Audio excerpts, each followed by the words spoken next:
આકાશવાણી અમદાવાદ વડોદરા પ્રાદેશિક સમાચાર પ્રવેશ અડિયેજા વાંચે છે. કચ્છના ભુજમાં આવેલા કંઢેરાઈ ગામમાં બોરવેલમાં ફસાયેલી એક મહિલાને બચાવવાની કામગીરી હાલ ચાલી રહી છે. પશ્ચિમ કચ્છના અમારા પ્રતિનિધિ હેમાંગ પટણી જણાવે છે કે ગઈકાલે મોડી રાત્રે યુવતીને બહાર કાઢતા સમયે વાયરનું એક હૂંક તૂટી પડતા વિલંબ બાદ ફરી બચાવ કાર્ય શરૂ કરાયું છે. હાલમાં મહિલા 100 ફૂટ દૂર હોવાના અહેવાલ છે. કેન્દ્રીય આપત્તિ પ્રતિભાવ દળ એનડીઆરએફ, આર્મી, અગ્નિશમન દળ અને સ્થાનિક વહીવટી તંત્ર દ્વારા બચાવ કામગીરી ચાલી રહી છે. આ અંગે પશ્ચિમ કચ્છ જિલ્લાના પોલીસ વડા વિકાસ સુંડાએ માહિતી આપી હતી. एनडीआरएफ के द्वारा 2 बार प्रयास किया जा चुका है, लेकिन हर प्रयास के बाद में कुछ ना कुछ लर्निंग्स के बाद मॉडिफिकेशन कर रहे हैं वो, क्योंकि बोरवेल में लड़की के गिरने का ये एनडीआरएफ के लिए पहला इंसिडेंट है. इससे पहले बोरवेल में जनरली बच्चे के गिरने की संभावना थी. लगातार वो परिस्थिति के अनुसार अपने आप को एडेप्ट कर रहे हैं. जल्दी ही हमें उसको बाहर निकालने में सफलता मिलने की हमें उम्मीद है, पूरी उम्मीद है, और लगातार प्रयास जारी है हमारे. સુરતમાં એક મકાનમાં ગેસ સિલિન્ડરમાં વિસ્ફોટ થતાં 6 લોકો દાઝી ગયા છે. સુરતના અમારા પ્રતિનિધિ લોપા દરબાર જણાવે છે કે પૂણા ગામ વિસ્તારની રાધાકૃષ્ણ સોસાયટીમાં એક મકાનમાં ગેસ સિલિન્ડરમાં લીકેજ થતાં વિસ્ફોટ થયો હતો, જેના કારણે 6 લોકો દાઝી જતા તમામને સારવાર માટે ખાનગી હોસ્પિટલમાં દાખલ કરાયા છે. આ 6માંથી 3 લોકોની હાલત ગંભીર હોવાનું જણાયું છે. રાજ્યના ખેડૂતોએ આ મોસમમાં અત્યાર સુધી 47,55,000 હેક્ટર વિસ્તારમાં રવિ પાકનું વાવેતર કર્યું છે. કૃષિમંત્રી રાઘવજી પટેલે જણાવ્યું કે રાજ્યમાં સૌથી વધુ 13,42,000 હેક્ટરમાં વિક્રમજનક ઘઉંના પાકનું વાવેતર થયું છે, જે ગત વર્ષની સરખામણીએ 109% જેટલું છે. જ્યારે ચણાનું 8,39,000 હેક્ટરમાં, જીરાનું 4,74,000 હેક્ટરમાં, રાઈનું 2,57,000 હેક્ટરમાં વાવેતર થયું છે.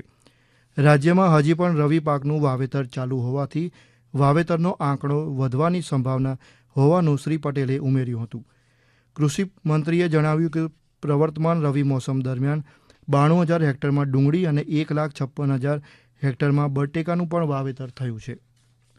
ગાંધીનગરના મેયર મીરા પટેલના હસ્તે આજે ક્ષયના 20 દર્દીઓને પોષણ કીટનું વિતરણ કરાયું હતું. ગાંધીનગરમાં રાષ્ટ્રીય ક્ષય નિર્મૂલન કાર્યક્રમ અંતર્ગત 20,180 નાગરિકોની તપાસ કરવામાં આવી છે. દરમિયાન 106 લોકોના ટીબીનું નિદાન પોઝિટિવ આવ્યું છે. આ અંગે ગાંધીનગરના મેયર મીરા પટેલે માહિતી આપી હતી. ગાંધીનગર મહાનગરપાલિકામાં અત્યારે જે આપણે કીટનું વિતરણ કર્યું છે એ 100 દિવસથી નરેન્દ્રભાઈ મોદી સાહેબે જે ઝુંબેશ ચલાવ્યું છે. કીટમાં આપણે ઘણા એવા દર્દીઓ પણ છે જેની પાછળ સરકાર 20 થી 25 લાખનો એક વ્યક્તિ પાછળ ખર્ચો છે એ સરકાર કરે છે, અને એમના સ્વાસ્થ્યમાં પણ સુધારો આવે છે, અને એમને નિયમિત દવા પણ આપવામાં આવે છે, અને પૌષ્ટિક આહારની કીટ આપી છે. અને એ કીટનું એ હરરોજ સેવન કરશે અને એનાથી એમના સ્વાસ્થ્યમાં ઘણો બધો સુધારો આવશે. ખેડા જિલ્લાના વસો ગામ ખાતે શિક્ષણ મંત્રી ડોક્ટર કુબેર ડિંડોરની અધ્યક્ષતામાં સરસ્વતી વિદ્યાલય નવીન શાળાનો લોકાર્પણ કાર્યક્રમ યોજાયો. આ પ્રસંગે શ્રી ડિંડોરે વિદ્યાર્થીઓમાં કેળવણી સિંચન દ્વારા સમૂહ જીવનની ભાવના નિર્માણ કરવાની અપીલ કરી હતી. મંત્રીશ્રીએ શાળાના વર્ગખંડોની મુલાકાત લઈ વ્યવસ્થાઓનું નિરીક્ષણ કર્યું હતું.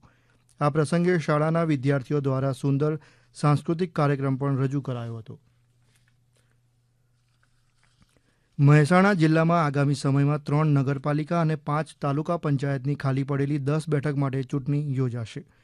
દરમિયાન જિલ્લા ચૂંટણી અધિકારી સહિત વહીવટી વિભાગની તૈયારીઓના ભાગરૂપે આજે કર્મચારીઓને તાલીમ આપવામાં આવી હતી. અરવલ્લી જિલ્લામાં પસાર થતા રાજ્ય રાજમાર્ગ પર ભારે વાહનોની અવરજવર પર 4 ફેબ્રુઆરી સુધી પ્રતિબંધ લગાવાયો છે. અરવલ્લીના અમારા પ્રતિનિધિ અંકિત ચૌહાણ જણાવે છે કે વૈકલ્પિક વ્યવસ્થા માટે માર્ગને બદલી શામળાજીથી મોડાસા અને માલપુર, લુણાવાડા, ગોધરા થઈ વડોદરા જઈ શકાશે.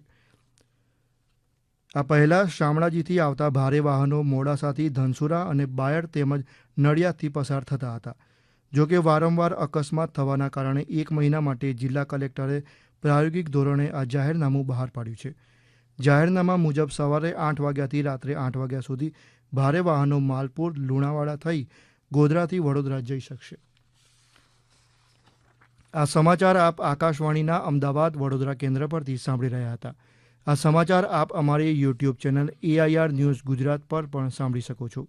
વધુ સમાચાર માટે અમારી વેબસાઇટ newsonair.gov.in/gujarati અને અમારા એક્સ હેન્ડલ AIR_news_ABAD ને ફોલો કરશો.